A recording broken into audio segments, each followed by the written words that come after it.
ሰላም ውድ ተመልካቾቼ፣ ጋሽ ስብሐት አንዳንዴ በውክልና ይቆጣሉ፣ የውክልና ጦርነትም ይከፍታሉ። የኔ ደማቅ ሰዎች ይቀጥላል።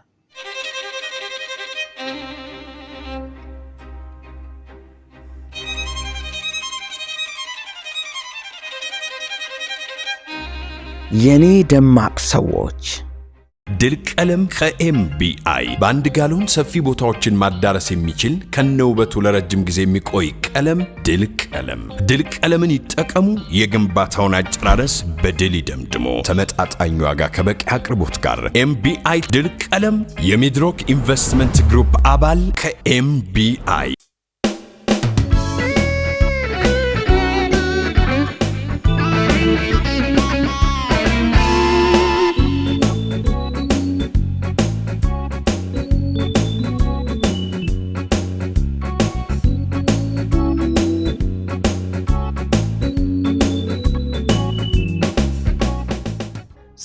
አምስት ሞትና መኪና።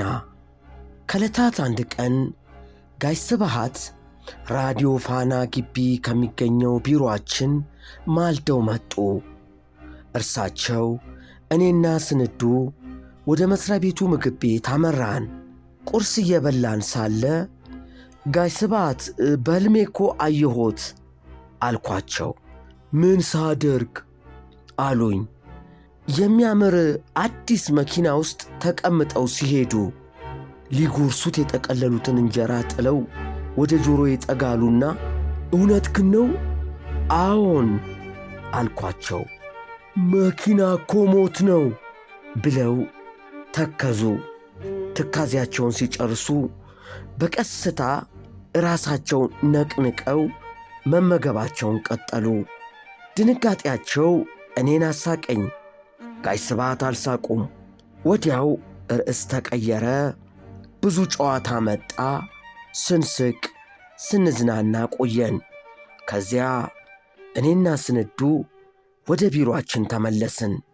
ጋሽ ስብሐት የት እንደሄዱ አላውቅም። ምናልባት እዚያው አካባቢ ከሚገኘው አሸናፊ መጻሕፍት ቤት ሊሆን ይችላል።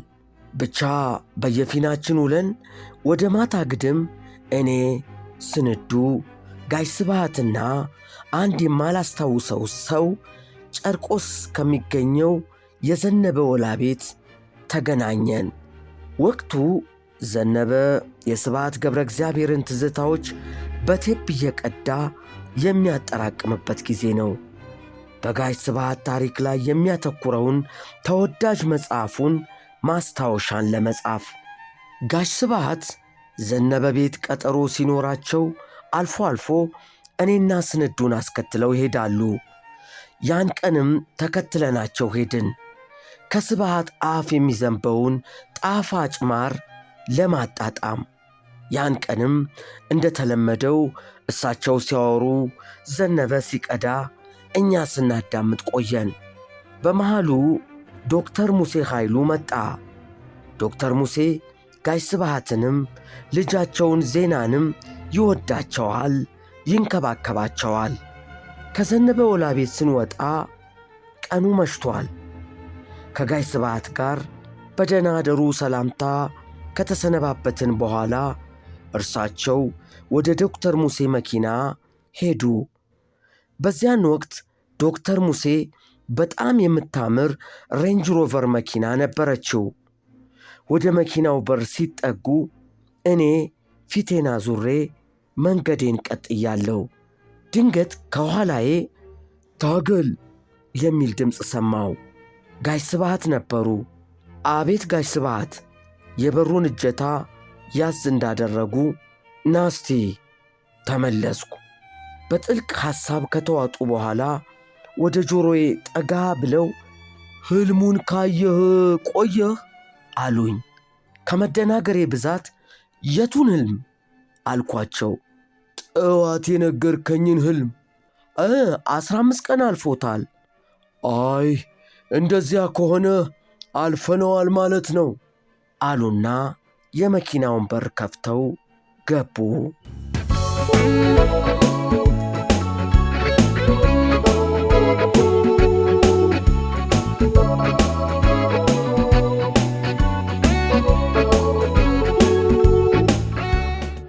36 ስብሃትና ኩኩሻ። ይቺ ቆንጅዬ ወጣት ከሕፃንነቷ ጀምሮ የማውቃት የጋሽ ስብሃት ልጅ ነች። ፍቅርተ ስብሃት ትባላለች። እኔ ግን የምጠራት በቤት ስሟ ነው፣ ኩኩሻ እያልኩ። ዛሬ ስለ ኩኩ ላነሳ ነው። ከዚያ በፊት ሳምሶን ወርቁን ላስታውሳችሁ። ሳምሶን ገና በሕፃንነቱ በጸጋዬ ገብረመድኅን ቴዎድሮስ ቲያትር ላይ ሕፃኑን ምኒልክን ሆኖ ተጫውተዋል። ከእኔ ጋር የተዋወቅነው ወጣት ተዋናይና የቲያትር አዘጋጅ በነበረበት ወቅት ነው። አሁን የማጫውታችሁን የኩኩሻን ታሪክ የነገረኝ ሳምሶን ነው። ጋሽ ስብሃት አልፎ አልፎ አዲስ አበባ ማዘጋጃ ቤት ከሚገኘው የቲያትርና ባህል አዳራሽ ብቅ ይላሉ። እነ ስዩም ተፈራን፣ እነ ፍቃዱ ተክለ ማርያምን፣ እነ አልዓዛር ሳሙኤልን ለማግኘት ይመጣሉ። አንድ ቀን ነው በቲያትር ቤቱ አዳራሽ የሆነ ቲያትር ይታያል። ጋሽ ስብሃት የ4 ዓመት ልጃቸውን ኩኩን አስከትለው በቲያትር ቤቱ አዳራሽ የኋላ በር ብቅ አሉ። ጨለማ የተዋጠው አዳራሽ በተመልካቾች ጢም ብሎ ሞልቷል። ኩኩ ከአባቷ አጠገብ ቆማ ወደ መድረኩ በመመልከት ላይ ነበረች። ጋሽ ስብሃት ምን እንደነካቸው ሳይታወቅ ጨለማውን ተገን አድርገው ካጠገቧ ጠፉ።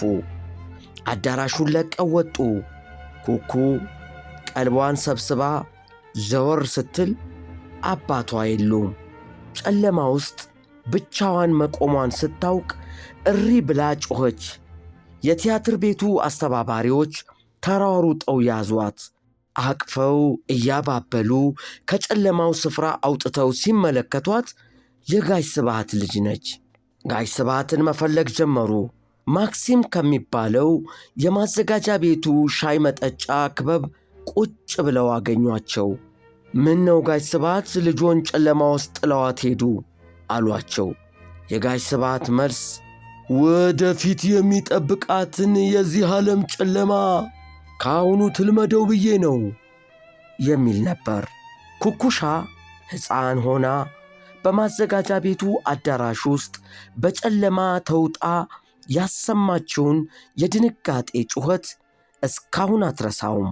ስለዚያን ቀን ጩኸቷ ሳነሳባት ረስቶኝ እኮ ነው አለችኝ። ጋሽ ስብሃት እዚያ ጨለማ ውስጥ ትተዋት የሄዱት ረስተዋት ሳይሆን መጪውን የዚህ ዓለም ጨለማ አሸንፋ የምትወጣበትን ጥንካሬ ሊያለማምዷት አስበው እንደሆነ የነገርኳት እኔ ነበርኩ። ይህን ስትሰማ እጅግ ሳቀች።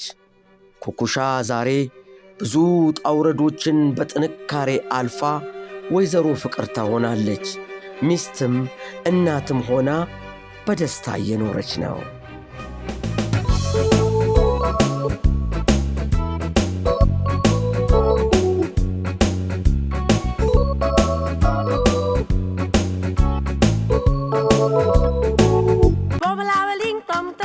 ሪል አይስክሬም የልጆቹ ኩኩ እርሶም ቀመስ ያርጉ። ሪል በቸኮላት አይገልጸውም ቃላት። በማንጎ ቫኒላ ጣፈጡ ሌላ፣ በስትሮቤሪ ቀኖን አሳማሪ፣ በሞካ በላቴ ወደድኩት ካንጀቴ። ቀምሰው ያረጋግጡ፣ ምላሶ ዳኛ ነው። ለልጆቹ የሚያምጡ ልደት ማድመቂያ ነው። ለፍቅረኛም ሚስጡ የፍቅር ቋንቋ ነው። ሪል አይስክሬም የመጪው ዘመን ጣዕም ይወዱታል በጣም።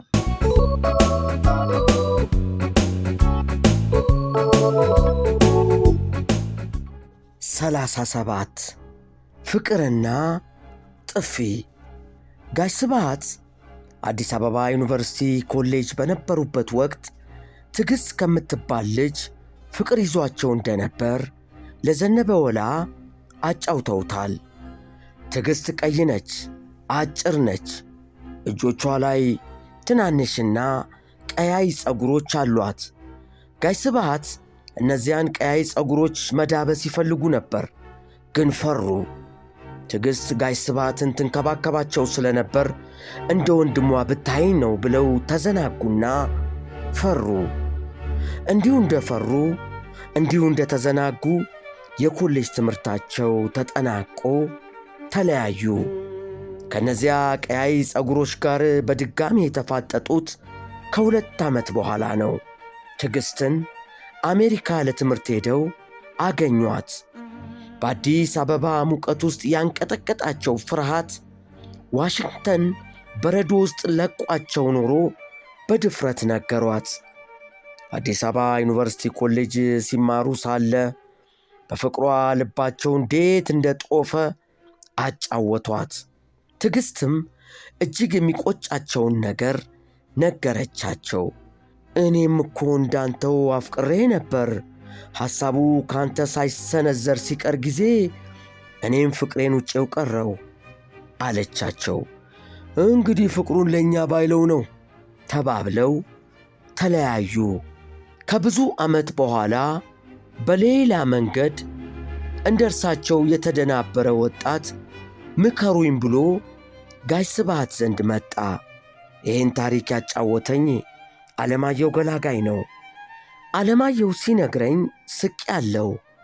እናንተም ከሆነላችሁ መሳቃችሁ አይቀርም፣ ካልሆነላችሁ ፈገግ ያሰኛችኋል። ፈገግ ባትሉም መገረማችሁ እንደማይቀር እርግጠኛ ነኝ። እናም ያ ወጣት በኃይለኛ ፍቅር እንደተያዘ ስብሃትን አገኛቸው። ፍቅር የያዘው ከማትወደው ሴት ጋር እንደሆነም አጫወታቸው።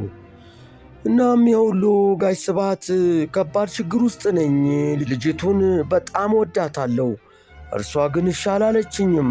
ይህን ሁሉ ጊዜ አፍቅሬያታለሁ፣ ከእርሷ በኩል ግን ምንም ምላሽ አላገኘውም አላቸው። ጋሽ ስብሃት ዝርዝር ታሪኩን ሲሰሙ ጥፋቱ የእርሱ እንደሆነ ተገንዝበዋል። ልጅቱ እንደምትወደው ያልተረዳው ራሱ እንደሆነ አውቀዋል። ምክንያቱም ሲቀጥራት ትመጣለች፣ ሲያቅፋት ዝም ትላለች፣ ነይ እዚህ ንግባ ሲላት እሺ ብላ ትገባለች። በዚህ አይነት መታዘዝ ይህን ሁሉ ጊዜ ፈቃደኝነቷን እየገለጸችለት ነበር የኖረችው። ወጣቱ ግን በቀጥተኛ ቋንቋ እሺ እንድትለው ነው የፈለገው። ከቃል በላይ በሆነ ተግባራዊ ምላሽ እኔም ወድሃለሁ እያለችው እንደሆነ ሊገባው አልቻለም። በአገር ሰላም ተስፋ ቆርጦ እንባ እየተናነቀው ይህን ሁሉ ጊዜ በዚያ አልኩ፣ ወጣው ወረድኩ፣ የሚሆን አይደለም፣ ይኸው እሺ አልልህ ብላኝ እንዳጠላችኝ አለሁ ይላቸዋል። ጋሽ ስብሃት ምሬቱን በጥሞና ካዳመጡ በኋላ እና አሁን ምን እያሰብክ ነው አሉት። አሁንማ ተስፋ ቆርጬ ልተዋት ነው ከማለቱ በጥፊ አጮሉት። የስብሃትን ጥፊ የቀመሰው ወጣት እጅግ ደንግጦ ምን አደረግኩ ጋሽ ስብሃት ይላቸዋል። ጋሽ ስብሃትም እሷን ሆነን ስናስበው መታነህ እንጂ አንተማ ወዳጃችን ነህ አሉት።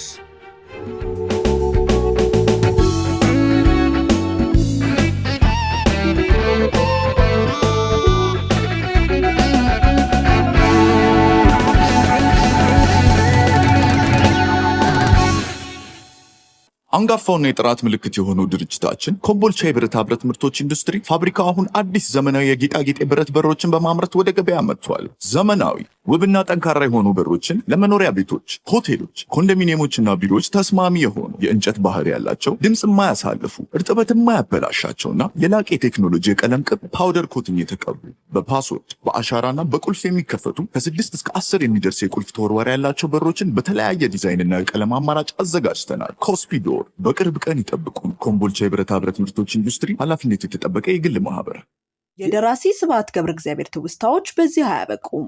ሳምንት ተከታዩን ክፍል ይዘን እንቀርባለን። ከእርሳቸው በኋላም ታሪኮች ይቀጥላሉ።